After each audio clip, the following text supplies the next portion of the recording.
সেই চাওয়া ছিলা যা পেতে আমি সবকিছু ধ্বংস করে দিতে প্রস্তুত ছিলাম, কিন্তু তুমি তো আমার এই ধ্বংস করে দিলা।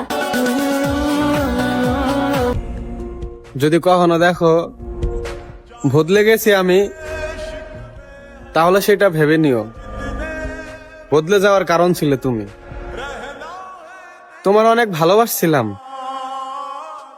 কিন্তু সেটা বোঝো নাই তুমি। কারোর সাথে রোজ কথা বলার অভ্যাস করো না, না হলে পরবর্তীতে প্রচুর কাটতে হবে যখন সে কথা বলা বন্ধ করে দিবে।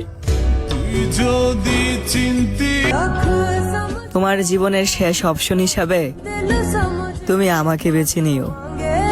তোমার গালের এই ভালোবাসার চিহ্নটার মতো আমাকেও একটু জায়গা দিও। আজকাল নিজের ধৈর্য দেখে নিজেই মুগ্ধ হয়ে যাচ্ছি। আগে যেখানে একটু কিছু হলেই আমি ভেঙে পড়তাম, আর আজ দেখো এত কিছু দেখার পরেও কিভাবে সব হাসি মুখে সহ্য করে নিচ্ছি। প্রয়োজনে নেশা করব, পাগল হয়ে রাস্তায় করব, তবু পড়বো না কারো প্রেমে। একজনকেই ভালোবেসে এই জীবন গিয়েছে থেমে।